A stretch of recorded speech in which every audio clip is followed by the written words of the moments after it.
जीतने वालों को मेरा सलाम। ऑस्ट्रेलिया में अक्सर कहा जाता है कि प्राइम मिनिस्टर के बाद टेस्ट कैप्टन होना देश का दूसरा सबसे ज़रूरी काम है। इस बात से आप अंदाज़ा लगा सकते हैं कि ऑजी कल्चर में टेस्ट कैप्टन की कितनी इज्जत है। इसका मुख्य कारण है इंग्लैंड के खिलाफ खेली जाने वाली एशेज सीरीज़। ब्रिटिश राज की कड़वी यादें और संवेदना आज भी बनी हुई है। इसलिए ऑस्ट्रेलियाई जनता को एशेज में वैसा ही मज़ा आता है जैसा हमको इंडिया पाकिस्तान के मैच में आता है, और ब्रिटेन को हराने वाला टेस्ट कैप्टन समाज में हीरो होता है। अगर सैंडपेपर गेट एशेज सीरीज में हुआ होता तो शायद ऑस्ट्रेलियन क्रिकेट बोर्ड को और सख्त कदम उठाने पड़ते। बॉल टेम्परिंग को आईसीसी लेवल 2 ऑफेंस मानता है, जिसके लिए एक टेस्ट का बैन और फाइन लगता है।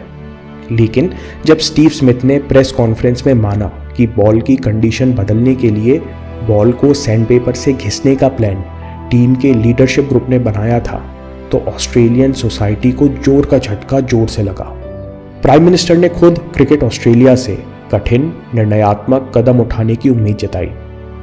बढ़ते दबाव में क्रिकेट ऑस्ट्रेलिया ने स्मिथ और वार्नर पर 1 साल, बैनक्रॉफ्ट पर 9 महीने का बैन लगाया। बैन को लेकर क्रिकेट जगत में मतभेद थे।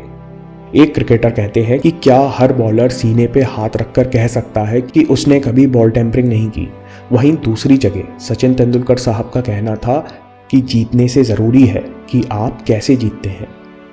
स्टीव स्मिथ के केस में सबसे बड़ी बात समझने की है कि हमें पॉपुलर बिलीफ या पब्लिक ओपिनियन की ज़्यादा चिंता नहीं करनी चाहिए। ये तो आए दिन पलटती रहती है।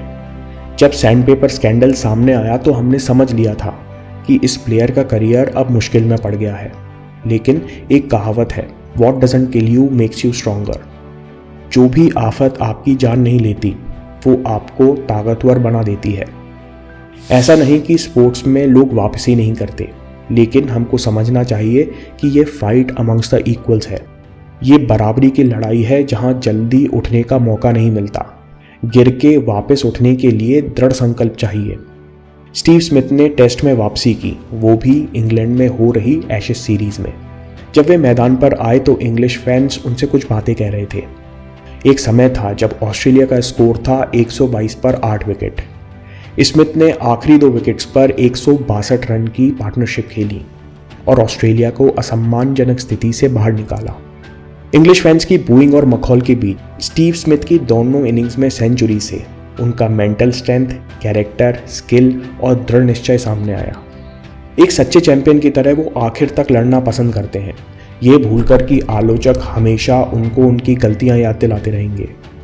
इंग्लैंड के पूर्व स्पिनर मॉन्टी पनेसर कहते हैं कि मेरे लिए स्मिथ हमेशा चीटर रहेंगे, चाहे वो कितने रन बना लें। स्टीव स्मिथ कहते हैं कि सेंचुरी बनाना बहुत इमोशनल था। पहले 15 महीनों में मुझे कई बार लगता था कि मुझे टेस्ट क्रिकेट खेलने मिलेगा या नहीं। एक समय था जब एल्बो का ऑपरेशन हुआ तो क्रिकेट से प्यार भी कम हो गया था। एशेज 2019 में स्टीव स्मिथ ने रनों की जिम्मेदारी अपने कंधों पर ले ली और 7 इनिंग्स में 774 रन्स बनाए। जब आखिरी दिन 23 रन पर स्मिथ आउट हो गए तो वे कहते हैं कि जितना मेरे अंदर क्रिकेट था मैंने पिछले 4.5 महीनों में झोंक दिया। काश मैं आज थोड़ा और दे पाता। दोस्तों, एक्सीलेंस इज सीरीज ऑफ 100%। जो लोग हर बार 100% देने का सुकून और खुशी जानते हैं वो हमेशा इसी भावना का पीछा करते हैं। स्टीव स्मिथ कहते हैं कि मुझे अपने ऊपर पूरा भरोसा था, लेकिन मैं ये नहीं जानता था कि मैं एशेज के पहले टेस्ट में 2 सेंचुरीज बना जाऊंगा। अपनी काबिलियत पर भरोसा होना, दोस्तों, ये खूबी आपको किस चैंपियन में नहीं मिलेगी। स्टीव स्मिथ कहते हैं कि वो प्रेस कॉन्फ्रेंस करना मेरे लिए सबसे कठिन काम था। उन दिनों ऐसा लग रहा था कि मैंने जिन सपनों के लिए ज़िंदगी भर मेहनत की थी वो एक बार में बिखर गए हैं। बैन के बाद कुछ ऐसे दिन भी थे जब बिस्तर से बाहर निकलने का मन नहीं करता था, लेकिन मेरे फैमिली और दोस्तों को मुझ पर भरोसा था, जिस कारण मैं इन सब से बाहर निकल सका। वे कहते हैं कि 1 साल शांत रहने, सोचने और सीखने को मिला। स्टीव स्मिथ ने पिछले साल मेंटल हेल्थ पर अवेयरनेस बढ़ाने में गौचा फॉर लाइफ के साथ काम किया। वोडाफोन के साथ एक ऐड भी किया जिसकी ऑस्ट्रेलिया में काफ़ी आलोचना हुई। इन सब के बीच स्टीव स्मिथ क्रिकेट खेलने के मौके ढूंढते रहे। वे टेक्निकलिटीज़ के कारण बीपीएल में नहीं खेल पाए तो कनाडा में T20 खेलने चले गए। मुझे पूरा भरोसा है कि अब स्टीव स्मिथ जैसे प्लेयर को अच्छाई, बुराई, प्रशंसा और आलोचना से बहुत ज़्यादा फर्क नहीं पड़ता होगा। हमको याद रखना चाहिए कि जो चैलेंज हमने एक बार जीत लिया है वो हमको जल्दी दोबारा परेशान नहीं कर सकता। इसलिए हमको हर चैलेंज को एक मौका मानना चाहिए अपनी सहन शक्ति, सीमाएं और काबिलियत बढ़ाने का। और ये सब स्टीव स्मिथ के साथ पहली बार नहीं हो रहा था। करियर की शुरुआत में स्टीव स्मिथ न पूरी तरह बैट्समैन थे न पूरी तरह बॉलर। जब ऑस्ट्रेलियन टीम से वॉर्न और हॉग रिटायर हो गए तो स्मिथ को ऑजी टीम में मौका मिला। असल में वे कभी से नेचुरल बॉलर थे ही नहीं। स्मिथ जल्दी ही टीम से ड्रॉप कर दिए गए। उन्होंने फिर अपनी बैटिंग पर पूरा ध्यान देना शुरू कर दिया। जब टीम में दोबारा मौका मिला तो कई लोगों ने उनकी टेक्निक को क्रिटिसाइज किया और कहा कि ये फॉर्म तो कुछ ही दिनों का है। प्रैक्टिस और दृढ़ निश्चय के बल पर स्टीव स्मिथ लेग स्पिनर से बैट्समैन बने और फिर ऑस्ट्रेलियन टीम के कप्तान। क्रिकबज़ के आर्टिकल के अनुसार जब स्टीव स्मिथ से उनकी लंबी नेट प्रैक्टिस के बारे में पूछा गया तो वे कहते हैं कि मैं असल में बैट पकड़ना भूल जाता हूँ।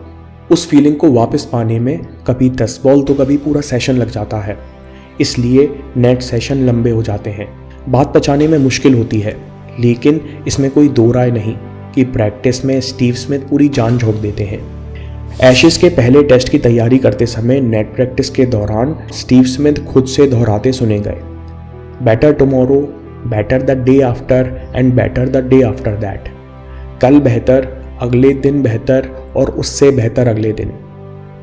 शायद यही बात स्टीव स्मिथ की कामयाबी का राज है। विराट कोहली कहते हैं कि जब मैं हर बार 120% देता हूं तब तक मुझे किसी से कोई फर्क नहीं पड़ता। दोस्तों, अगला वीडियो देखिए जिसमें विराट कहते हैं मेरी लाइफ जानबूझकर बोरिंग है। ईट, स्लीप, ट्रेन, रिपीट। मैं काम के किस्से लाता रहूंगा। हिम्मत, हरकत, होशियारी। हम जीतेंगे।